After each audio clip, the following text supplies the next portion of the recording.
Hello, Fightful Faithful. Do not adjust your sets. We're doing sour graps tonight, even though we're totally not. With me, as always, is Wrestling Writer. Hello, Wrestling Writer. Hello, that is the most apt descriptor of me ever. I'm a nondescript wrestling writer. Thank you for allowing me to be here, Alex. I just sort of stumbled in. Yeah, exactly. Robert DeFelice is here, and I'm here. Sean Ross Sapp is doing God knows what in Toronto. But we'll figure it out. There is no banner thing, outline deal that has my name and Robert's name. So we're just going to be cycling in and out. But I thought we'd start with my show where Wrestling Writer is my guest. Robert DeFelice, how are you on this lovely Wednesday? I'm anything but sour. Dynamite was good. Fyter Fest kicked off with a bang and really ended on quite the swerve, I think. No pun intended. No pun intended. Hey, everybody, please do this for me, would you? If you're here in the chat, this is our Sean's not here, so who knows? But normally, this is our most watched stream of the week. If like a quarter of you could dip down into the little deal where you could hit a thumbs up, that'd be awesome, because that really helps us out with the old algorithm. Also, if you'd like your question, statement, hot take, song request, if we're going by what happens on Tuesdays, if you want all that read on the air, drop down in the bottom of the comments and leave a little super chat, or if you'd like, go to humperchats.com. That gives us a little sweeter piece of the pie, and you could leave us a comment there as well. We'll be reading them throughout the night. Don't be like, hey, you missed mine. We read them in the order that we talk about the segments on the show. So if you're writing a whole bunch of stuff right now, as you probably are, about how Swerve in Our Glory is actually the new tag champs, well then, that's awesome. But we'll probably read about that when we talk about the main event segment of the show. Cool? All right. So anyway, this will be a fun little thing because Sean's out of the way, and so I get to run things the way I want. That's when it's at its very best. I think we can agree. Yeah. So this is Fyter Fest. This is night 1 of 4 nights, considering there are 2 nights of Rampage as well.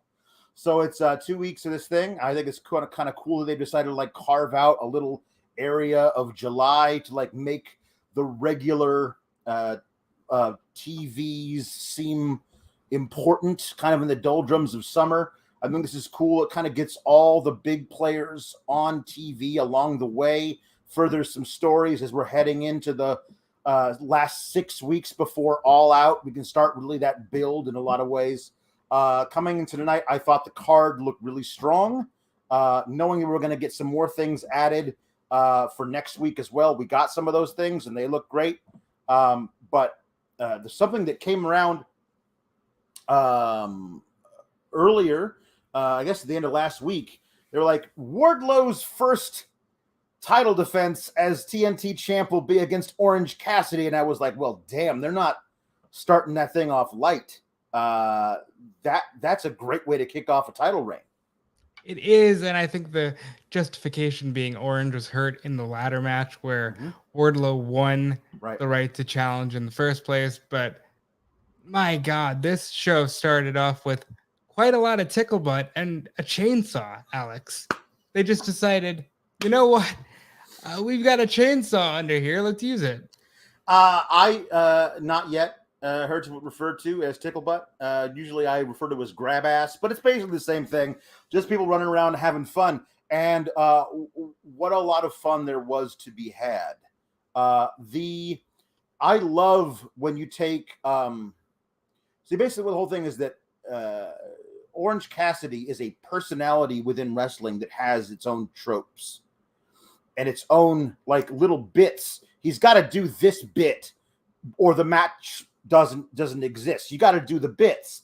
And then it becomes, okay, well, if Orange Cassidy is in a match with whatever wrestler, plug in somebody, that bit changes.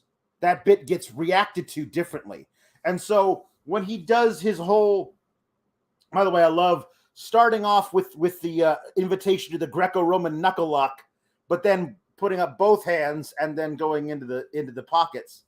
and then Wardlow pulling the hands out of the pockets, and him bringing the pockets with him, and then ripping the pockets out. Well, now you got no. I would have loved if Orange Cassidy's put his hands as far down into his pants as he possibly could at that moment. That would have been fun. This was all a bunch of fun little ideas for how would a match between Orange Cassidy and now new beloved monster babyface Wardlow work out. And they hit all the right beats. By the way, I love that they said ahead of time, the best friend says, we're just going to cheat because I don't know how else you're going to beat this guy. And they immediately tried cheating because Trent tried to pull off the top turnbuckle and Chucky T brought out a chainsaw. And that is the full gamut of how you cheat in a match. From pull off the turnbuckle to bring out a chainsaw, and there are no road stops in between. Once there's a guy with a chainsaw, really, where do you go? You got to go home after that. There's a guy with a chainsaw in the ring. And it's about as good as it gets. I really enjoyed the strap spot where Wardlow takes down the straps and Orange Cassidy just says, no, you're going to put those back up. That was a lot of fun. I'm glad they got this out of the way early in his reign because I want to see Wardlow challenged. Right. I also loved him being like, wait a minute.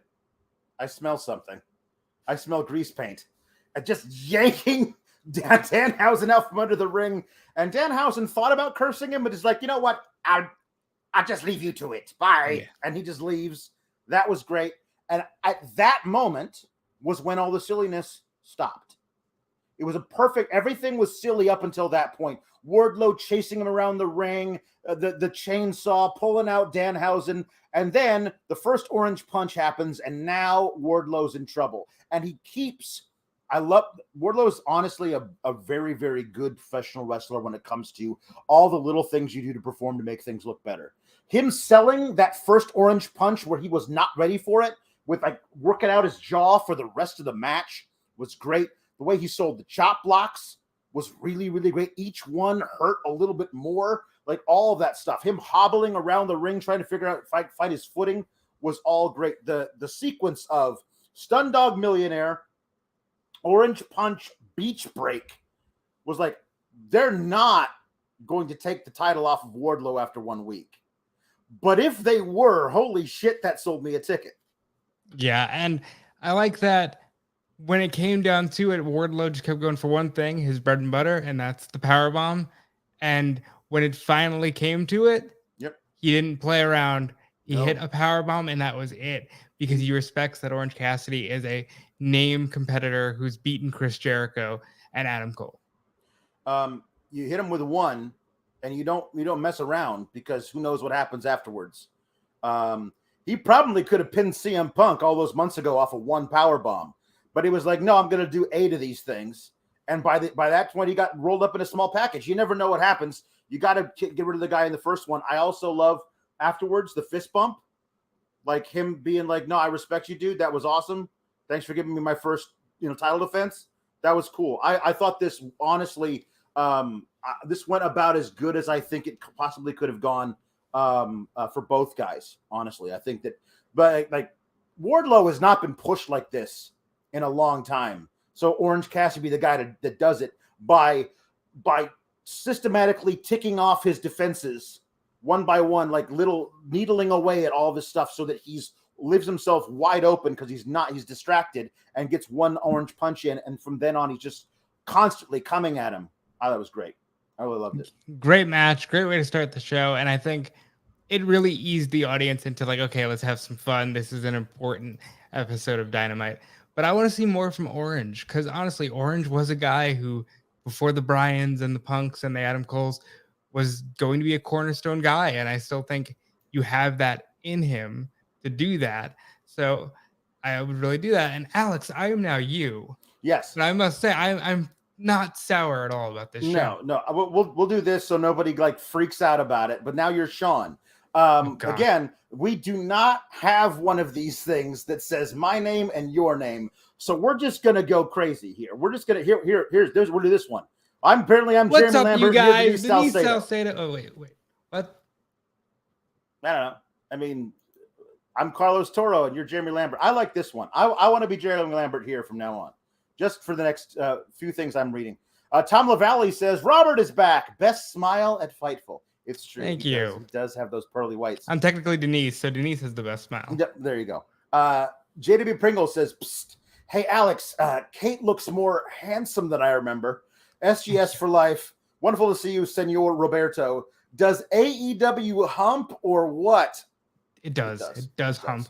And you guys need to head over to Humper Chats because that's how we're funding this thing. And if you like my smile, one way you're gonna get it is by sending a lot of Humper Chats. Yes. Yeah. So Nathan DePaul says that show effing ruled. Yeah. I thought it did. I especially loved the energy of the first match and adored the way that the match to the main event played out.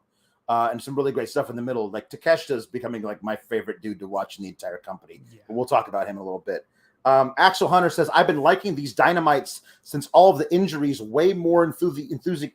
I've been liking these Dynamites since all of the injuries way more enthusiastically than I have in a long time. I feel like I'm seeing most of my favorites again. It's when you have a bloated roster, you're allowed to actually, when people have to have time off, there are other guys who can step up that maybe don't get seen as often, and it really helps the whole thing out, I think. I agree. We're going to talk about it a lot, I feel like, because of the main event result. But there is a feeling within this company that maybe you've gotten away from the people who helped you build the company. Yeah. And I think that's something a lot of fans are feeling. Yeah. So we got Rerun saying Wardlow versus the Chainsaw does seem like a fair fight. Yeah.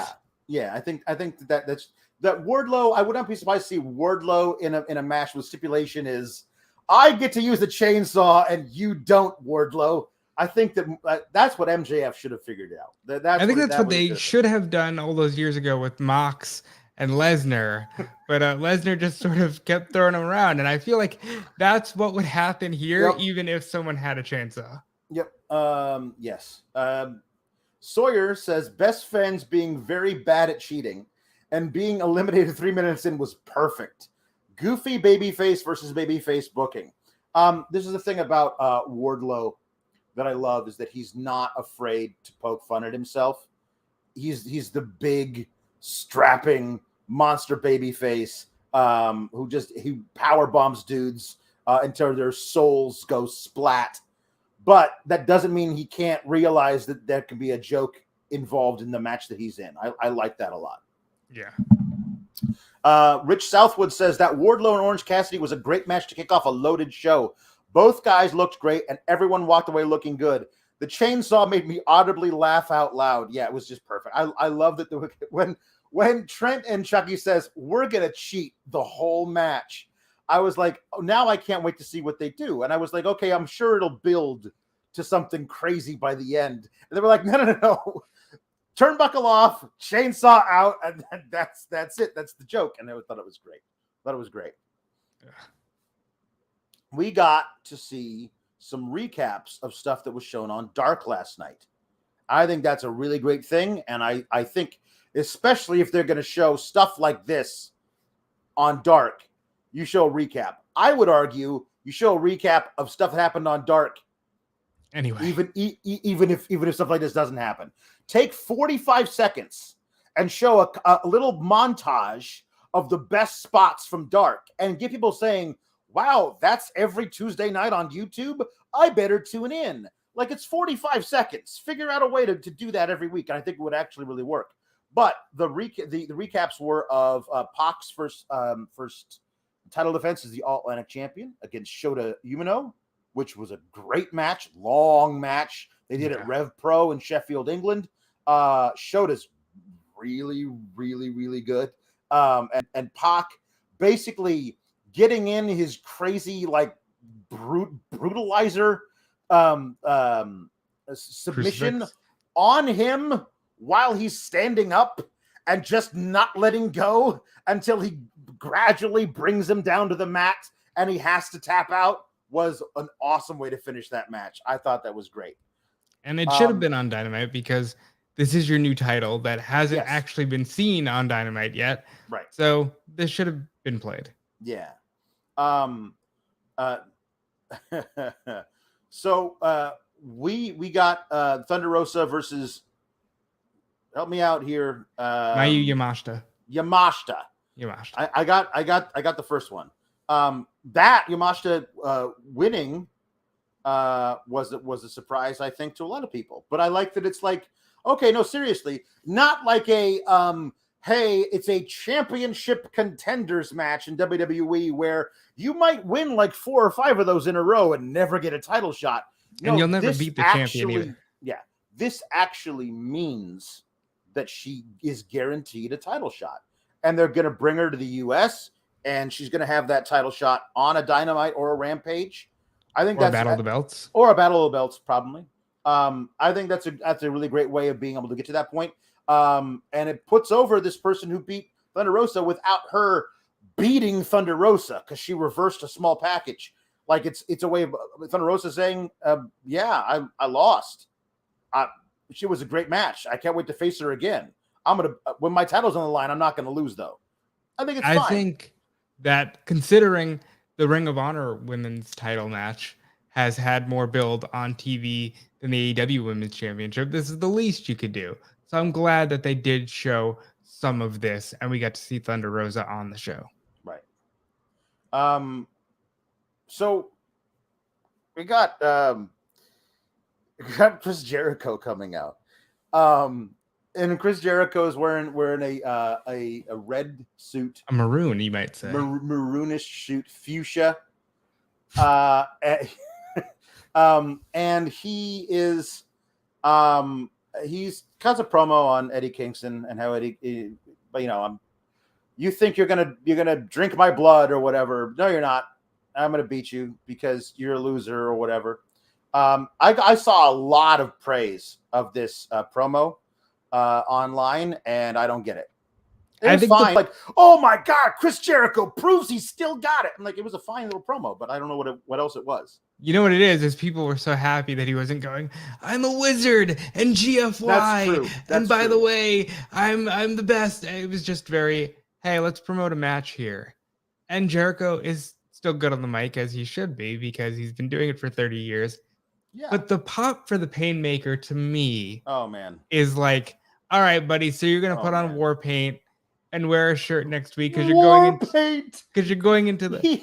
It looks like somebody gave him a Sharpie and 3 seconds and says do Sting face paint. He's like, and that's it. That's all he's got. And every time he does it, it's the same thing. But it's like you could actually design that to look good, but he doesn't want to, which is also why he wears the stupidest little hat whenever he's the Painmaker. I can't stop laughing at his stupid little hat. Will the hat be covered in barbed wire next week, Alex? I don't know. Barbed wire everywhere. It's barbed wire everywhere. I did appreciate that he said that have you ever won a barbed wire match? How many barbed wire matches you've been in? I was in the first ever barbed wire match in Canada at 22 years old. And I said, wow, and 40 years later, you're still going strong. That's not right. 30 years? 35. 30. 28? I don't know how many years later. It feels like 40. Glennie Kodra says, how much for Alex to don Painmaker face paint? Wait. Gosh. Seeing as how none of this money goes to me directly, I don't know, as much as you want to donate, but I'll probably do it because I do have a stupid little hat. And maybe I'll wear the stupid little hat and I'll try to draw in some really terrible 3-second Sting face paint and we'll see what happens next week. This promo was fine, and the Kingston promo afterwards, even that I felt was a little lackluster. It was just, Ruby, show him the hand. I think the story got way too out of hand with the other people involved. Right. I'm glad it's going to have finality. I'm sure Kingston's going to win. I can't imagine a scenario where he loses. It would be terrible. It would be the worst thing ever if they did that. Stranger things have happened. So I think Kingston wins next week and Jericho can move on to something else or maybe nothing else for a while. Who knows? The people in the chat saying like, no, he actually was in the first. I know. I'm not saying he was a liar. I'm saying I like that he brought it up. It would just feel like when I was 22 years old. Like seriously, like how long that's been a long ass time. So it's kind of he's got a very long career.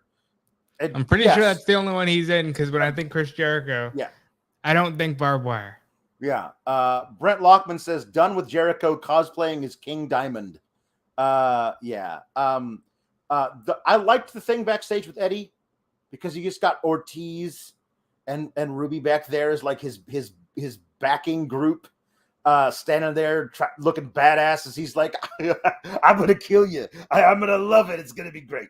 I also love how angry he gets at the conventions of actual broadcast television. So yeah, he gets 5 minutes. What do I get? 20 seconds? And then he's like, fine, I see a little light. I understand. And then he does his little promo and says, he says like, I'm gonna hurt you. I'll see you next week. And barbed wire everywhere. And then he says to the camera guy, oh, by the way, that was my end line.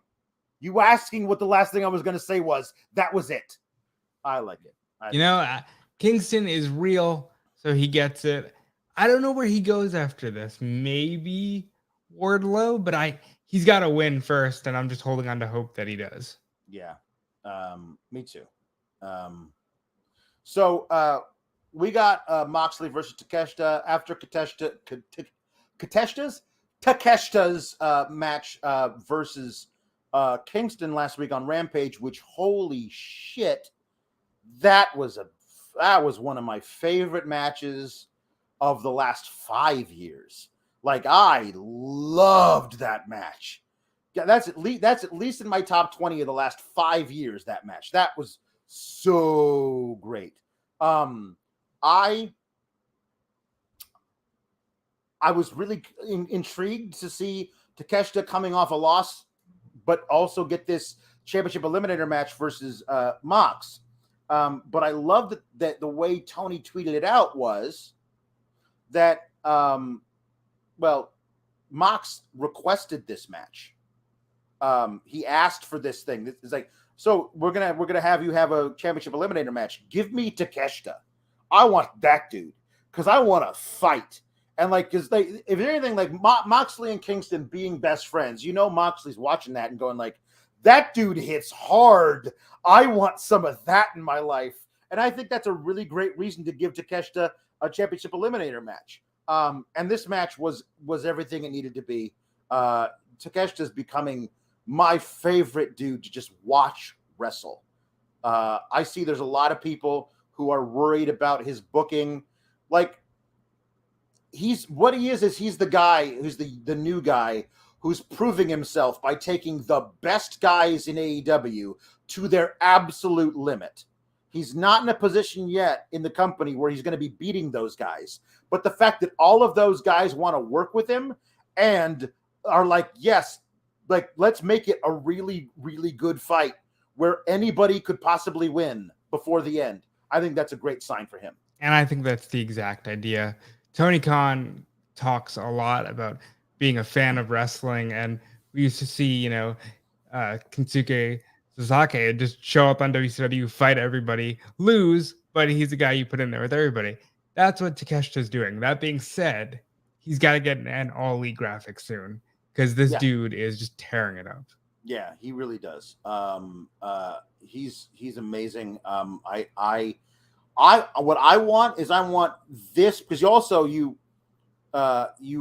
we had Regal on commentary for this match, and Regal was very complimentary to Takeshita.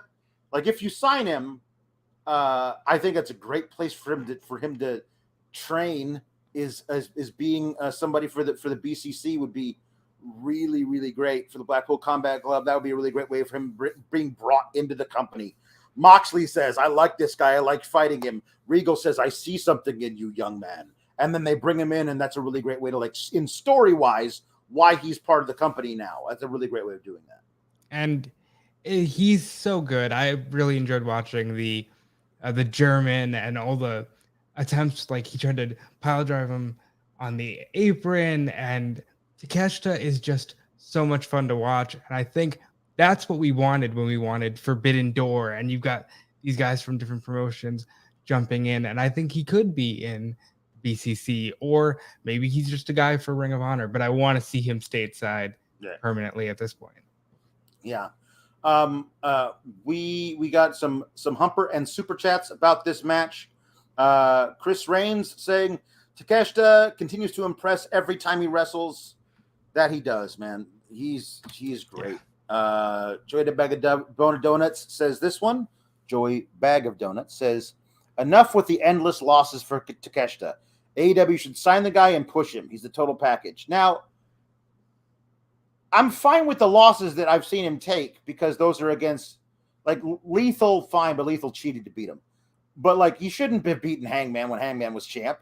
He's like Eddie Kingston. You need Eddie Kingston to win that match because he's feuding with Jericho. You could have, I'm not advocating for this, but you could have had Yas cost Eddie Kingston the match if you really wanted to give Takeshita the victory. And he's not going to beat Moxley. Like, not at this point. That's not. And not as the champion. Not as the champion. So, maybe you find other matches for him to wrestle against guys that are further down the card that he's allowed to beat. And we'll see what happens. Like, there's a Universal taping this weekend. I hope he's there and he gets some good wins. Because even Lethal's under contract. You can't have him beating the contract guys yet. Brent Lockman says, Mox didn't get the G1 this year, so it looked like he decided to beat the G1 out of Takeshita. He did. He sure did. He got color and everything. Like, there was, like, Takeshita was bloodied. It was a good match. Really, really good match. He hit him with the Death Rider and then did the hammer and anvil and then did the bully choke. Like, he was like, I have to kill this dude or he's going to beat me. Like, that's great. And that's as over as you can put somebody in the modern wrestling world without having them actually win. Yeah. Ryan Lambert says, can we call BCC maximum male models? I don't know about that. Regal might fit the male model, but I don't know if Mox and Brian and maximum male models. Yeah, maximum male models. The new tennis, the new tennis line, as modeled by John and Moxley. The batted to one Jam Beard saying, correct me if I'm wrong, but Mayu and Private Party are the only ones to win this Eliminator Championship Contenders match in AEW, right? Wrong. Rio won one against Britt That's Baker. right. But none of them have gone on to win the belt. Yeah. Yeah. That'll be a first. That'll be a really cool thing when they decide to actually do the story that pays off with that happening. So I have something here that I am conflicted about.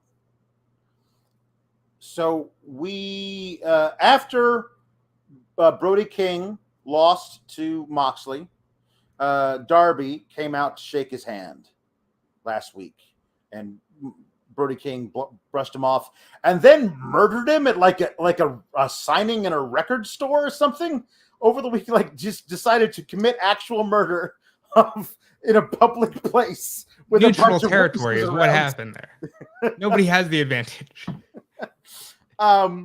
So here we go. We got an interesting little promo from Julia, and by the way, Julia is doing some fantastic work in ring, and I want to see that more on regular TV. Her finishing, like, she's got a version of the Rings of Saturn that looks like it would break every bone in your upper torso. Like, it looks brutal, and I love that she does it while staring into the hard cam, just dead-eyed. Like, that's great. This girl has got something. She understands what this character is, and she's having a lot of fun with it. I think it's cool. But she starts the little vignette, and then Black and Malachi says stuff, and then Brody King. They're all calling out Darby. And so then it's announced we're going to get Darby versus Brody King next week on the Shark version of Fyter Fest. And I'm conflicted because I think that match is going to be great. Your Darby is taking Miro's spot. Miro needs to be feuding with the entire House of Black right now. I don't want to see their focus split. I want them to have to focus on Miro, because if they don't, Miro is going to kick down the gates of hell and murder the devil. I need them to be that worried about Miro, because that's the feud I need to carry me through the whole summer. This could be a little fun dalliance with the whole thing. Also, they better not book Darby to beat Brody King. I'm not. That's going to be a bridge too far for me. I'm not going to be allowed. I'm not going to be okay on the post show. Maybe Miro gets involved. I think there's some fun in a world where it's Darby, Miro, and Sting against the House of Black, with Darby being used by Miro as a weapon. And, it just gets Sting on TV, and I think that's what they're going for. But yeah, I'm thinking this is a one and done, and maybe Darby is in a match with Wardlow soon enough. The Bandit of One Jam Beard disagrees with me. He says Darby feuding with King while Miro is coming after Black. I really want to see Miro team with the emo guys in a 6-man now. See, I don't want to see Miro have to team with anybody ever, because he does not trust anyone, because if a man doesn't trust his own God, who can he trust? You know what, though? Sting, he had his Moment of Truth movie. I've seen that. He knows that God fellow. Maybe him and Miro connect in that way. Who knows? Maybe, but I'm interested because I want to see, but don't get me wrong, I want to see Miro versus Malachi. I do. But I want to see Miro have to go through Buddy and then Brody to get to Malachi. Like, I want him to have to run that gauntlet, and I want him to successfully do it. That's what I need in my life. We got Christian Cage coming out with Tom Kosaurus to cut a promo on Brian Pillman Jr.'s dead dad. My DVR messed up and I missed the promo, but I know that that's what he did. Tell me, was it as great as it sounds, Robert? Essentially, he said, I respect your father because he was actually a legend in this business. And it's just a shame that he has to know his last contribution to the business was you. And then they pulled up shoot, brother. And then they pulled up an image of Jungle Boy, of Griff Garrison, and said, "Doesn't he look like Jungle Boy? Go get him!" And then Luchasaurus killed him. Luchasaurus did kill Griff Garrison. I like the whole I'm gonna put your head against the ring post and then big boot it, and also do it. Like Christian just yelling at at Luchasaurus to murder people. I also love, I'm going to choke slam. By the way, Brian Pillman, I've heard that jorts are coming back into style, but if you can't find any at the store, you're not allowed to just cut a pair of jeans and not hem them, because it's it was not okay, Brian. You can't do cutoffs, man. That's not allowed. He's rocking a mullet. He can do whatever he wants. Yes, that's true. So they put him on the table and then choke slam Griff Garrison onto it, and the table doesn't break. So Luchasaurus does it again, and the table's like, okay, fine. And that was awesome. That was awesome. I loved it.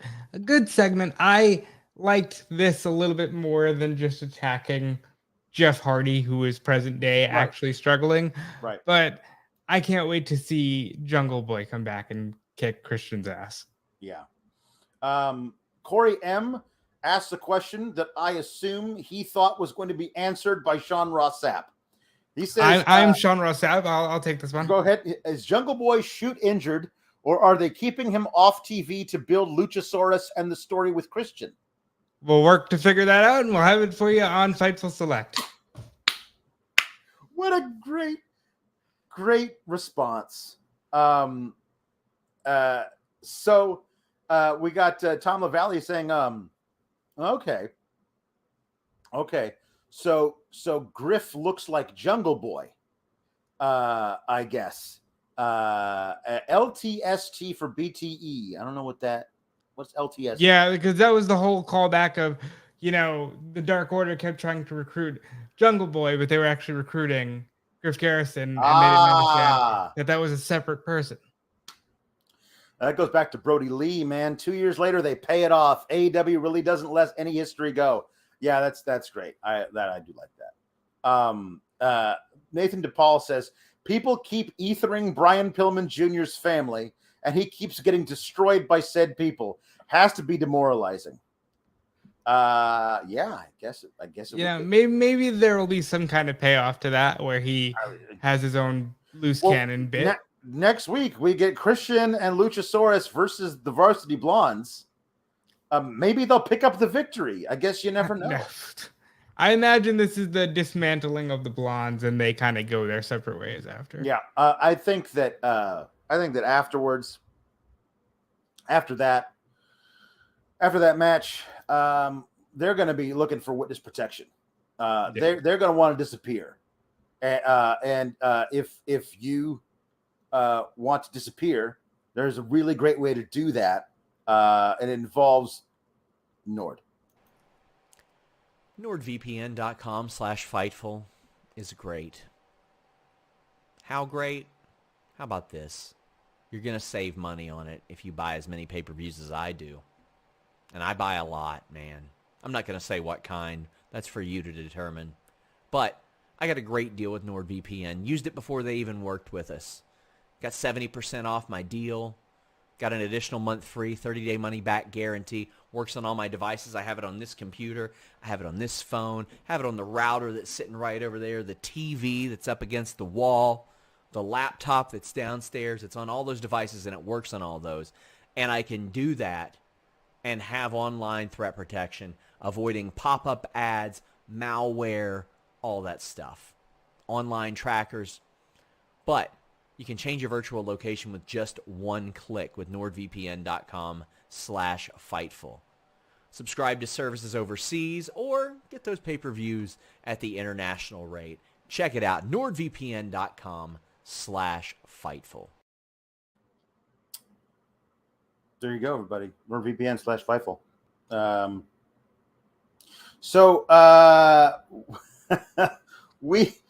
We got a 2.0 in Garcia interview where they're talking about and this, honestly, Daddy Magic makes a good point. It's like, why are we the only ones who gotta be in a cage, huh? Why ain't the BCC in a shark cage? Huh? Can you tell me that, Mr. Schiavone? No, I don't think you can. Which is true. Like, I don't understand. Like, anybody's just gonna wander on down to the ring and help out Kingston while they're stuck in a shark cage. It was a spur of the moment decision because it's a tie-in with Shark Week, and Yas is just one letter off of Jaws, so they said we'll stick him in a shark cage. There you go. I'm pretty sure that is the extent of the thought process that went into that. Yeah. I think that was great. And then they leave, and then Garcia gets his own little promo where he calls out Wheeler Yuta, says you've been cosplaying as me as the Black for the last 6 months, but I see through it. You want to take my identity? I'm gonna take your title at Death Before Dishonor. And our helpful mod Luis is already calling that the match of the year.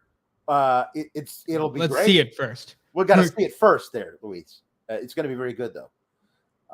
We also got a Hangman promo. He was like checking his phone. He was wearing this weird headband, so he didn't really want to be there. And then Silver and Reynolds came out and be like, "Hey, we saw what happened, man.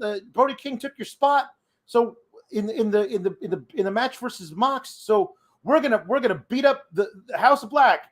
And I thought they were saying we called out the House of Black for Rampage, and he was like, "Cool, all right, good for you guys." And they're like, "No, you too. It's the sixth man." And they didn't do that. I was really waiting for Hangman to be like, "Wait, what? No, I didn't want to be a part of this." But we are just gonna get Reynolds and Silver in this in a tag match, probably against I guess I haven't seen Buddy in a while. Buddy's dealing with a shoulder injury, so I think that it's just Brody and Brody Malachi. Probably the two of them murdering John Silver and Alex Reynolds. And afterwards, Darby Allin comes out to promote to further the thing with for Fyter Fest, or hopefully Miro comes out and then we get that, because that's what I want. Yeah, poor Hager didn't really need to be here for this. No, didn't seem to actually want to be there either. He was more like, I'm playing Angry Birds. They caught him. He was sort of like on a coffee run. Yeah, they caught him with his tie-dye shirt on, and they just, hey, come do an interview. His hair up all messy and the weird headband thing. I was like, all right, okay. Yeah. We got Claudio versus Jake Hager. These two former friends, now bitter rivals. We got JR coming out. By the way, we got somebody who says, Ryan Dawson says, thought JR was good tonight. How about you guys? He's better than normal. Less JR at this stage of the game is what I think they're going for, and I think it's helped for his Dynamite calls because he's more fresh. Yeah. So Wombat in Combat says Buddy is actually in Australia wrestling. Could be back soon. Oh, that's good. Well, I'm glad he's here. He's not injured. And he's cool that he's back home wrestling in Australia. So we get JR coming out so he can call the match with his Oklahoma friend Jake Hager. Yas decides they're going to get involved. Didn't work out well for them. Didn't do shit because Claudio is just the man. Claudio is the friggin' man. I also love that they finally paid off the dissolution of the We the People guys. The final blow-off match is in AEW, 7 years later? Because it never felt like they really paid that off in any real way, and now we actually get it. It's funny, when they broke up in 2014, the payoff was Paul Heyman letting everybody know that Brock Lesnar beat The Undertaker. So, of course, it took 7 years and a new company to come along to actually get a finish. Claudio's great. He's just phenomenal. And he made Jake Hager look really, really great too, which is hard to do in my book. This is just it's a Cesaro greatest hits party. The pop-up uppercut, the running of the uppercut against the barricade, all the things that I loved about Cesaro are still alive and well with Claudio, which is great because he brought those to Cesaro. I'm glad they're like bringing them with him over here as well. And I'm loving all this stuff. The big swing, all of it.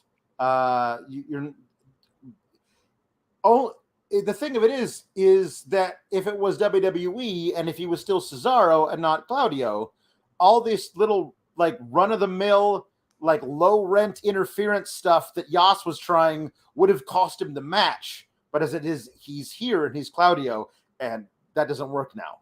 So I think that's right. And I'm so glad to see him getting his due. It really felt like people were excited for him last year when he won at Mania and he fought Roman, and it felt like, all right, now he's ready. And of course, they didn't capitalize. I hope he just keeps going up from this point because, yes, he is a former WWE guy, but he's a guy who deserves the spotlight and a run at the top, and I hope he gets it here. And for what it's worth, this is the best Jake has been in 3 years. Yep. So keep putting him in there with Claudio. Yes. We got Kylie who says, fantastic Dynamite. I've had an edible and the review is the two best looking men at Fightful. It's a good night. I appreciate that. Well, I appreciate that. In this case, I am Sean Ross Sapp, but I'll take it. Yeah, there you go.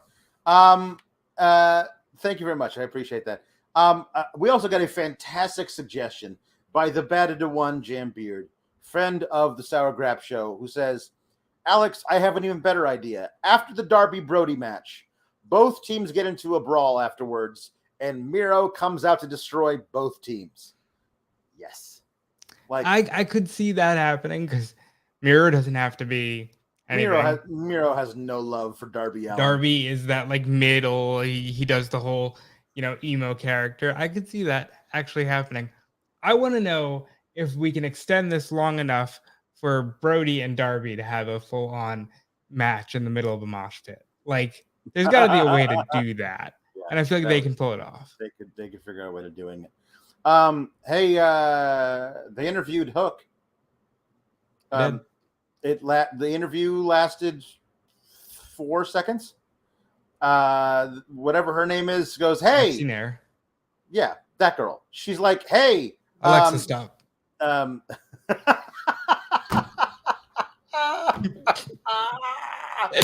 swear, I got one coming for the Prime Day. I got one on a good deal. And when it gets here, the first thing I'm going to do is change it so that it doesn't respond to Alexa. It responds to Amazon or whatever. Yeah, you need to do that. Got to do that because too many times I'm talking about Alexa Bliss in the old house, and then something would go like, "Excuse what? I'm sorry, I didn't get that. I wasn't talking to you."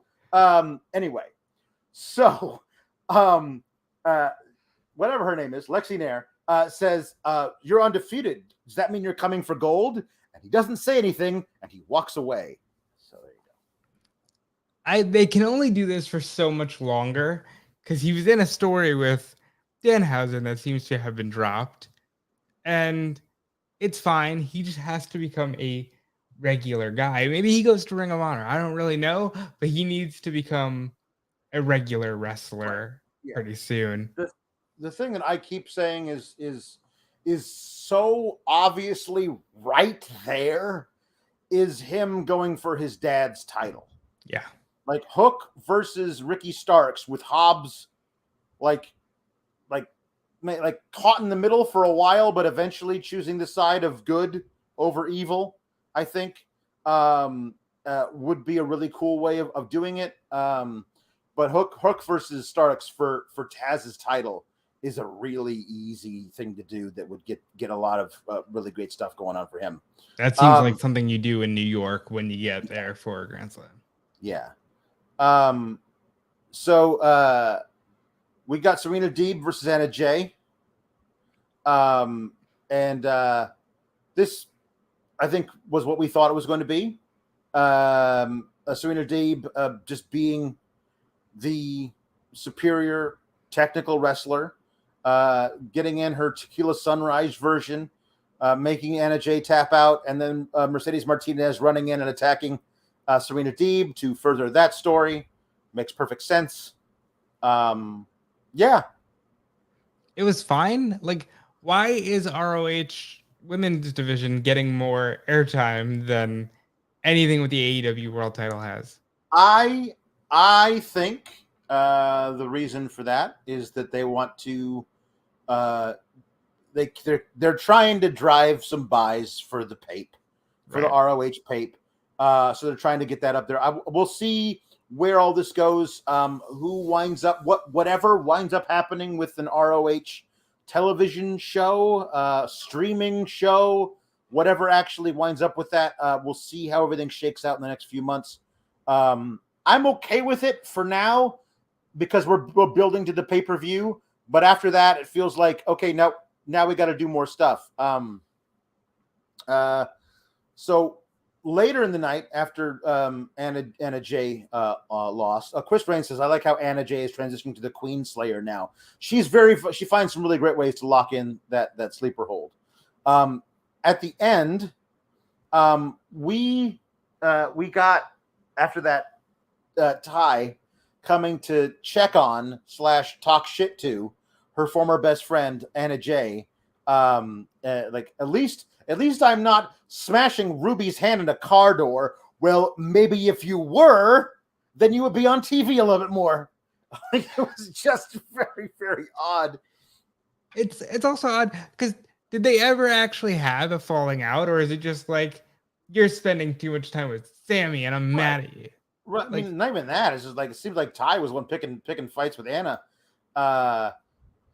But I mean, like I totally understand. Like, there's a lot of friendships that have lost that have been falling apart because one of the friends starts dating a guy who's a total douche. Like that happens a lot. And, it's all right. It's him or me. And, if you choose him, the douche, that's what happens to the friendship, I would have liked it if they told that story more. It kind of reminds me of Hogan joining the Baddies, where it's like you could have told that story instead of just going, "This is what we're doing now." Right. Surprise. Right. Speaking of the Baddies, there's an interview. We get. I believe so much in Stokely Hathaway that I know there's some really good payoff coming for this whole interim baddie situation, as he calls it, with Layla Ali trying to get her in. They hate her so much. Yeah. Jade and Kiera Hogan hate her so much. And I don't really understand why. This is somebody who wants to just be an underling for you and probably take pinfall losses for you and get kicked in the mouth for you. Like she's going to take bullets for you. That's the person that she's willing to sign up for it. That seems like something that you would actually want, Jade. I'm not really sure about why we're not. I guess there's still an air of confidence to where she feels like, I don't need you around me unless I want you around me, because she isn't in a position where she actually feels worried that she's going to lose anything. Layla Gray, of course, not Layla Ali. That would have been it's a bigger story. It's a much bigger story that it's. I imagine Jade wouldn't turn her down as much. Probably not as much. But I understand that. Also, she worked with a different Hogan. I understand the confusion. Yes.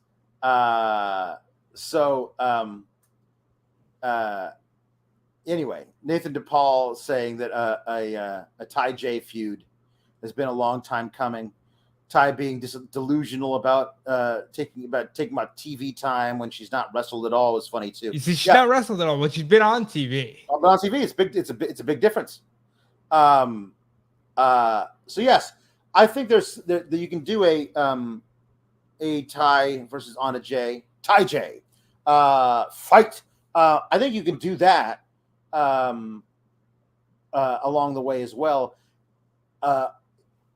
I don't know if Ruby's hand is like kayfabe injured or really injured, but Ruby's got to have a bone to pick with Ty whenever she's ready to wrestle. So that'll be interesting to see how that all goes. Maybe the swerve is that after the original idea was Tay being recruited to the Dark Order, maybe Anna goes over to the Yas and she helps Jericho since the rest of them will be in a cage. Yeah, she does say that, like, you should think about it. Think about what I said.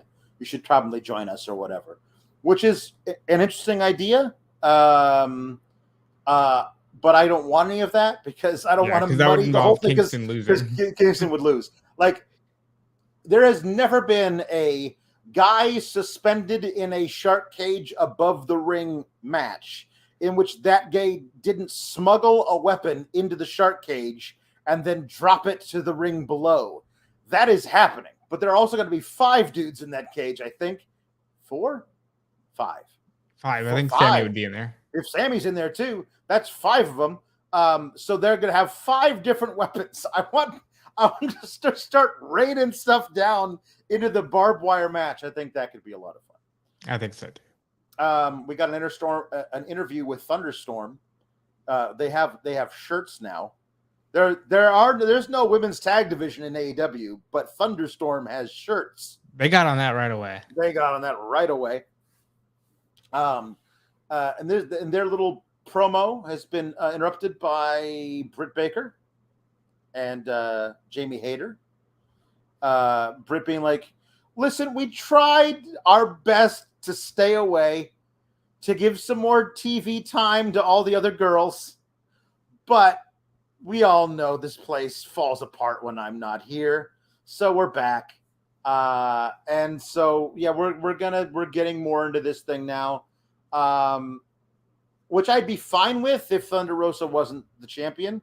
I love like Britt and Thunder Rosa hating each other, no matter if the belts are on the line or not. But Thunder Rosa and Britt is a thing we've done. so Thunderstorm versus Britt Hader is a, you know, okay. I mean, the matches will be fun, but I feel like we need a real strong title program for Thunder Rosa, which is the one thing that has really been lacking in her reign.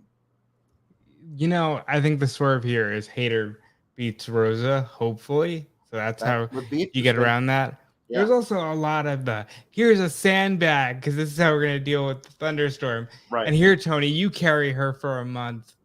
And then Rosa getting in the line of, I can't wait to bury you with it. It's like a lot of insider terminology for no real reason. But if it keeps things going and it gets Rosa on TV, I'm all for it. Yeah. We got some. Go to super chats and humper chats being read all night. Humperchats.com gives us a little sweeter piece of the pie if you'd like. Thank you so much. It really is appreciated. Chris Raines says, love the promo from Britt. Really great to see her back on Dynamite. Nice sandbag reference too. Ha ha. Yeah, I mean, listen, they're not going to shy away from that stuff. I don't know exactly if it's doing what they think it's doing by mentioning it. The Batted to One Jam Beard saying a Ty versus Jay feud could lead to a Yas versus Dark Order feud as well. Well, Dark Order is nothing if not sports entertainers. So that's very interesting as well. He said, I take a meaty men match of 10 versus Hager.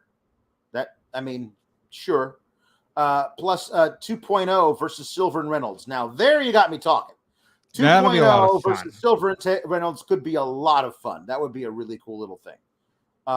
As I've said, though, Daddy Magic is worlds better than his position in that faction. Like, that dude's amazing. And they were Ever-Rise. I can never get over that. Yeah. Within the next year, like Daddy Magic, Matt Menard has got to be at a much higher position on the card. He's far too good at all the rest pro wrestling / sports entertainery stuff to be fourth fiddle in a Jericho faction. He's too good. And Angelo is very good as well. He really is. He really is comedy. Yeah, they're very. He's very, very good. They're both very, very like that. Matt Menard promo after Blood and Guts was like otherworldly. How is that not an instant babyface turn of saying, I know. I'm here bleeding buckets while my son is taking his first steps. My son is taking his first steps, and I'm here bleeding buckets for you, Jericho. Why am I fighting your battles for you, Chris Jericho? Is the next thought, but he doesn't actually say it. We got a few things that's going on for Rampage. The Ass Boys are going to talk about why they turn on the Acclaimed. I think it's because they prefer paper and rock over scissors. Yes. Suddenly. Lucha Bros versus Private Party, which is going to be a lot of fun to watch. And Gresham versus Moriarty for the ROH title on Rampage. I don't think there'll be another surprise title change in that one. But Gresham versus Moriarty should be great. It should be good enough to lead to a rematch at the pay-per-view. And if you have to get there by giving Lee a run for a week, I think I'm okay with that. Colt says, who would you guys book against Gresham at the Pape? And why is the perfect answer Takeshita? Take care, fellas. If you're going to do that, then I'm going to need to see him win a battle royal or a gauntlet match or something, because he's you know what you do is you have Cesaro or Claudio, come out and just challenge him, and it's Claudio. Mm-hmm. Yeah, that does feel right as well. Also, Gresham turning heel on Rampage was a thing that happened. It happened, yeah. I was definitely not. That took me by surprise. I think they have they must have a babyface in mind to be the guy who feuds with Gresham for a while and then takes the title off of him. There's that they must have the idea. This is the guy we want to be the face of ROH starting in a couple of months. That must be their idea. Otherwise, there's no need to turn him heel now. It doesn't make a lot of sense to me. However, the Bad Ita One Jam Beard makes a good point. Says Tully has not so slowly put together a pretty damn good 4-man stable in ROH. Yeah, Gresham plus like 4 giant marauding like nutcases who just love murdering people. Yeah. I do have to call out though.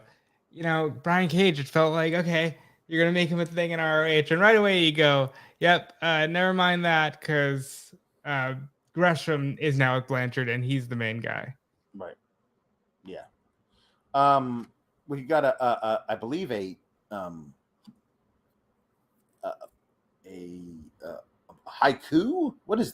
It's a poem by Jesse OG who says for Konosuke Takeshita, fierce fiery warriors fought upon the clouds in ranks and squadrons and fright form of war, which drizzled blood upon the ring. That's actually from Shakespeare. I now realize what he's doing. It's Jesse Ozog, who's our resident Shakespeare scholar in the Sour Grab Society. He says, also, Alex, do you see the commercial with the Lindas? It's actually Linda, and Brenda. Brenda is the one who needs a Linda, and that's why she talks to the Linda, because the Lindas come to Linda. I love it. I think it's great, and I saw it 4 times today, and I'd like to see it a 5th. I did think of you when I saw that. That's very, very you. So me. It's so me in all the ways. So they were running down what the hell was going on. It's the Excalibur spot where he speaks a mile a minute and says a whole bunch of things. And then Jay Lethal comes out. Jay Lethal comes out and screams into a really bad mic. Like, you tell Samoa Joe that. I'm like, oh, that's too bad. You picked up a really bad mic there, Jay Lethal, and nobody can tell you different. But yeah, he's very upset, and he's gonna call it Samoa Joe. They're gonna have their match at Death Force Honor, and I fear Jay Lethal's gonna win. I think he will, because I think Jay Lethal is probably just going to end up in Ring of Honor anyway. Like, he left Ring of Honor just to go back. But Joe's been gone for a while now. Yeah. And I really feel like just get this match out of the way and do whatever you're going to do with Joe. Yeah. And hopefully he can come back and have a good run. Yeah. So we got JW Pringle reminding us, and we mentioned this, I think, but I think I might have said it in a way that was confusing. We forgot to mention that Wardlow tore off OC's pockets. So amazingly silly. The thing we like is better than the thing you like. It's true. So I'm gonna little peek behind the curtain. I'm not calling out Luis, but I did think it was funny. I brought up our little rundown sheet, the little document that he fills in through the night with all your Humper and Super Chats, and it will say a list of all the matches and segments on the show, so we can keep it in line. And the one thing for the main event that he had written during the show was the Young Bucks defeat Swerve in Our Glory and Ricky Starks and Powerhouse Hobbs. You would really think so. And I was like, well, I mean, I reading it for the first time during the match, I was like, yeah, you're probably right. And then that didn't happen.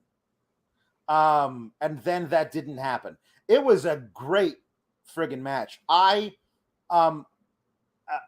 For a while, I was thinking to myself, is the AEW tag team titles, are they only going to be defended in triple threat matches? Mm-hmm. And then I thought to myself, well, no, that shouldn't be the only way they're defended. However, I've come to really appreciate that the tag team division is so deep that you can throw 3 different tag teams into one of these things and it'll be completely different every time. You can I've seen the Young Bucks have 3 different ones of these and it's been different every time. They're excellent. They're also the perfect transitional champs. Because eventually you're going to want them to be like the 5 or 6 time AEW tag champs. You're going to want that to be a thing that they can say about themselves. So it doesn't really hurt them if one of their reigns is only a couple of weeks, especially if they don't get pinned to lose those belts. And especially when all signs point to them never having needed to be the champions in the first place. Right. This was a great friggin' match. Everybody got the chance to show out. There were some really cool spots and really cool little moments where one guy versus one guy for like 45 seconds to a minute and a half. Really excellent things going on. We got a whole bunch of things. Who says, here we go. You have JP says, I feel like Hobbs got over the most in this match tonight, and that is awesome. Ready for him and Wardlow. That's interesting too. Adam says, imagine seeing Keith Lee throwing people around and diving on others and thinking, let's call him Bearcat. Yeah, no, probably not. Yeah, probably not. That's probably a bad thing. Chris Raines says, love that exchange between Swerve and Nick Jackson. That was masterful stuff too. That was really, really great. The Battle One Jam Beard says this is true. If they wanted to, they could do Bucks versus FTR for the ROH or IWGP tag titles as well. If they don't, they can still have their big match, Bucks versus FTR, for a different set of titles. Or, you know what's a match I've never seen before? I've seen Young Bucks versus FTR twice. It's been great both times. But a match I've never seen is Keith Lee and Swerve Scott and Swerve Strickland versus FTR. I've never seen that before. But I do have to call attention to it just because you mentioned the name.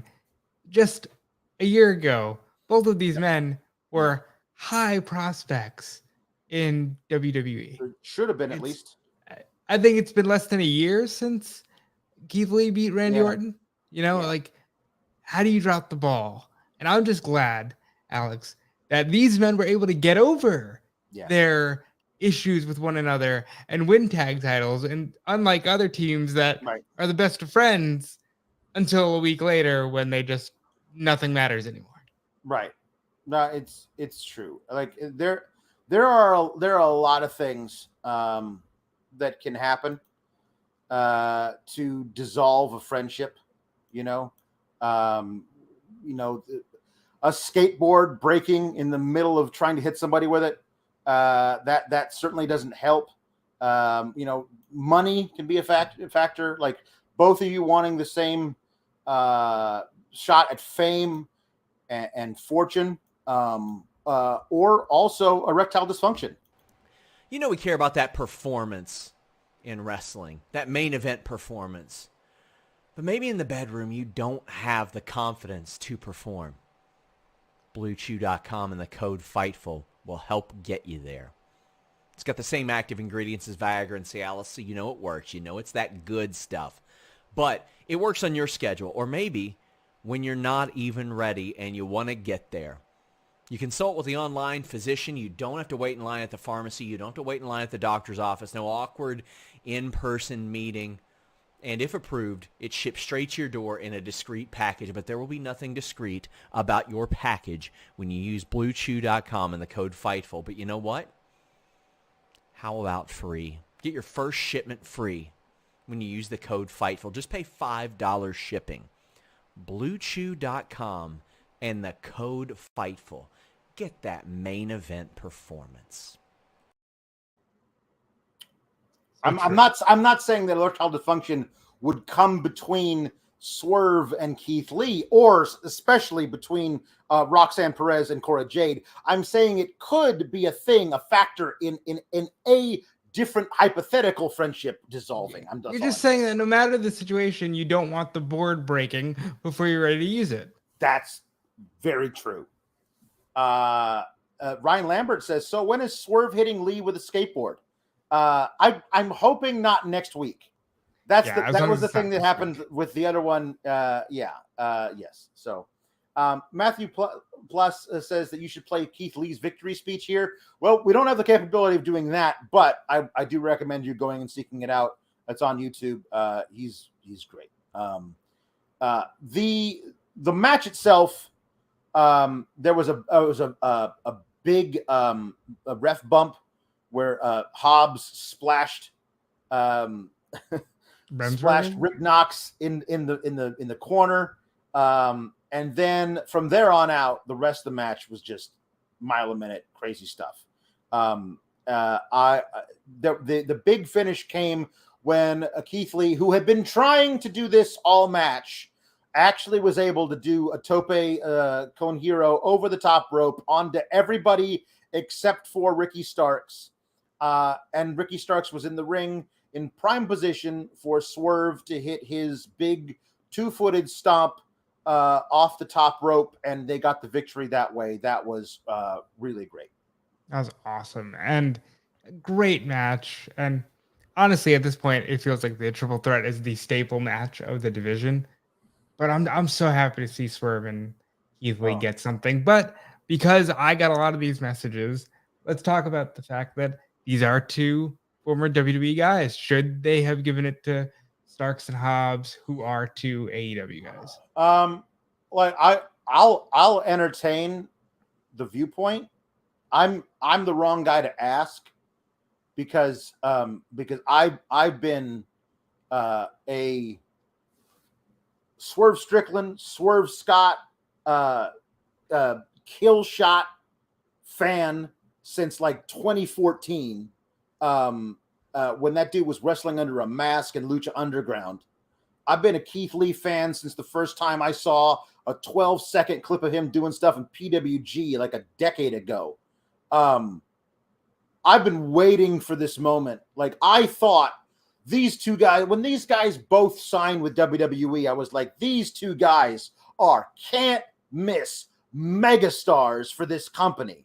They're going to be so great. I'm so happy for them to be pushed as major top stars in the biggest company in the world, where they're going to get the most eyes on them. They deserve it. And for both of them to be just basically like misused in the best case, and also like just not used with Swerve, like just like, we're going to fire you and everybody who works with you. Goodbye. Like, they could have done so much with them and didn't. And then to get signed by the competitor and them to be immediately shown like, oh, no, we know how good you guys are. Like, give us a couple of months. We're going to put some gold around your waists.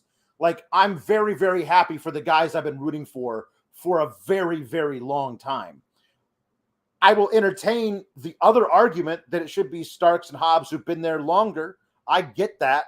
But it's not going to stop me from being like, I love my boys Swerve and Keith, so I'm going to root for those guys. Well said. And I think they'll get their moment. I think Starks and Hobbs are going to get their moment as singles because both guys are amazing. And it was the right thing to do for Swerve and Lee because now there's a whole new dynamic atop the tag team division. Yeah. We got Slim Saint saying new champs with all caps and 6 exclamation points. I think that's a couple exclamation points shy of where I was at when that first happened. J.K. Schwal saying from the ref bump to the finish, holy hell. That's true. And we got Chris Raines saying, I'm all in with Swerve and Lee as champs. What an amazing main event. I really want them to do the right thing and to give these guys a full reign as champs. Let them get over whatever differences they've had recently and give them a few months as champs, if not longer. And then when you actually have run the course of this team as a duo, then you break them up and feud them against each other. When they started teasing that a month ago, I was like, it's too early. These guys are amazing. I thought they should have gone over at Double or Nothing. So I'm very, very happy for them right now. Agreed. This was the right call, and even though it wasn't the one I was expecting the Bucks to hold on to it until either they lose it to FTR or even a Darby and Sting, who are still undefeated as a team, and I think they're waiting for that one. Right. But I'm really glad that Keith Lee is a major champion in a North American promotion. Right.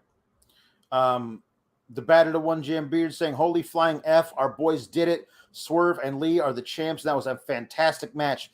God damn, does AEW know how to do tag wrestling?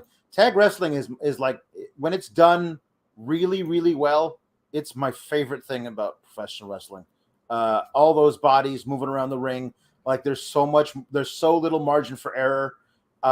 It's a dance between in this particular case, 6 men have got to be on all the right spot, doing everything right to make everything work. It's so much more difficult, and it's so great. Rerun saying, Swerve in our glory, tag champs. That was an incredible match and a smart belt move. I don't need Swerve playing confused though. Yeah, well, I think that was to tease something like the further the Swerve in Swerve. And then hopefully starting now, that's all done. And we can move on.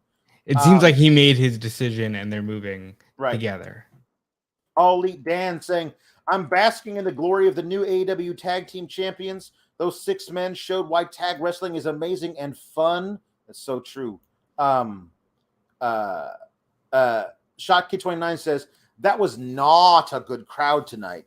It was bad for some of the matches. It was not very great. It feels like they were into it for the final one. But he says it shows how it can bring down a very good show. But on to more important things. Whose house? Swerve's house. Well, Swerve's house. Swerve and Lee's house. And honestly, what a great moment for a team that I didn't know before a few months ago that I ever wanted to see. Yeah. Sheldon Jackson asks a perfectly cromulent question. Says, my only question is this: why the ref bump? It's no DQ to begin with. The ref bump wasn't needed at all. AEW referees have no clue what the normal rules of wrestling, especially a Young Bucks tag match. Yeah. So it feels like that they probably would have called a DQ. So they're just covering their bases. I agree. It's even if it is no DQ, just having the ref stand there and watching guys being hit with a title belt feels odd. Like, unless it's like a street fight or something, it does feel, the optics of it feel weird. Maybe if it wasn't Rick Knox who willfully turns a blind eye to everything anyway, it might not have been so bad. Rerun saying the double top rope walk that ended in double Yambag City was exquisite. That was great. I think JR, best call of his life was Yambag City Jones. And I just, okay. Also, Taz is a damn national treasure. He really is. Yeah, that was great. Starks and Hobbs, they did not pick up the victory here, but I would argue they both looked so good in defeat. Like that top rope, like it was a cutter plus a power bomb thing was awesome. Like a doomsday device cutter thing, cutter, and that was great. And then Hobbs, when he was spine bustering everybody in the match onto Keith Lee one after another, that was so great. I think I hope what they're going to do with this now is to move Starks into this thing with Hook, like moving that in that direction. Like, that would be a big thing for that storyline. Will be really helpful for the whole company to do that. It's rough because I love Starks and Hobbs. My own personal proclivities for Swerve and Keith Lee mean I was rooting for them, but also if Hobbs and Starks had won, I'd be very happy for them too. They're both great guys. Also, Big Swole, I don't know if she coined this, but she was saying, I'm rooting for Absolute Power.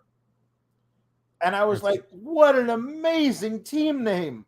Absolute Ricky Starks and Powerhouse Hobbs as Absolute Power. You can even call them Absolute Powerhouse if you didn't want to do that. That's an amazing friggin' team name.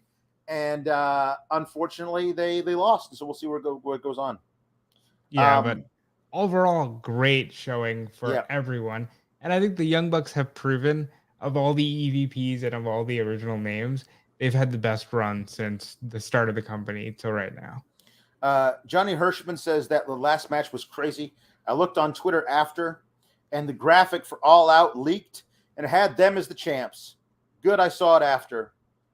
Young Bucks rematch, FTR, a 2-on-2 at this point, I guess. Rematch, Young Bucks versus Swerve and Keith Lee would be the right way to go, since neither one of the Young Bucks got pinned in this match. And it was honestly them who were like, we'll take you both on because we think you'll cancel each other out and we'll easily beat you. And then we can move on to something else, which I think we all thought was the plan for the Young Bucks versus FTR. So, that was not the way they're going to go. But Mike Provencher says now the Bucks get the Impact titles, so they can propose them versus FTR versus Swerve and Lee in the main event of All Out for all the titles. The problem with that is then there's only one tag team champion in wrestling, and unless they're going to fight the Usos, I mean, we already have merged belts. Yeah, that is very true. That is very true. And Luis reminding us of that of the Young Bucks double super kicking Keith Lee, but it having no effect. So Starks joined them for a triple super kick on Keith Lee, which knocked him over. And then Starks couldn't help but pose, and so then he got double super kicked. That was a great spot. Yeah, the whole match was just perfect spot after perfect spot. Yeah. So at the end of the shows on Tuesday, we do something called the jukebox, which is a weird thing. And Sean never lets me do it on Wednesdays when Sean is here, but Sean's not here and I'm wrestling writer. So here's what we're going to do. Beep Boop has sent in a super chat, says, apparently I have a free super chat.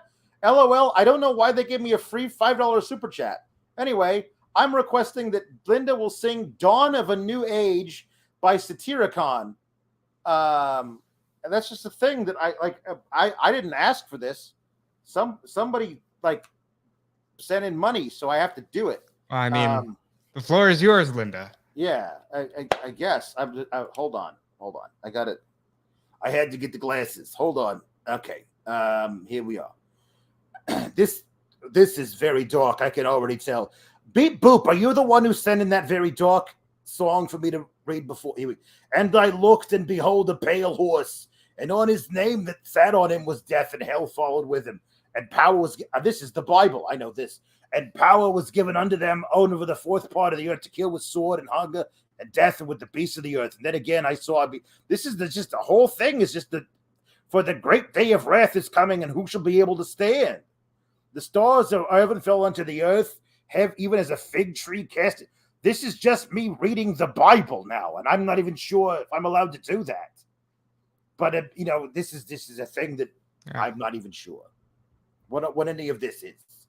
But and then I saw and beheld a black horse, and he sat on him had a skithy, a scythe. Is that how you spell that? And a crown was given unto him, and he went forth conquering. And to conquer, there was a great earthquake. Oh, you got to watch out for the earthquakes. And the sun became as black as sackcloth. Sackcloth? Sackcloth. The cloth on your sack, and the moon became as blood. It's terrible. You don't want a blood moon, because that means something's wrong with your butt. Anybody? Yeah, that's... Sorry, I had. Was that supposed to be a song?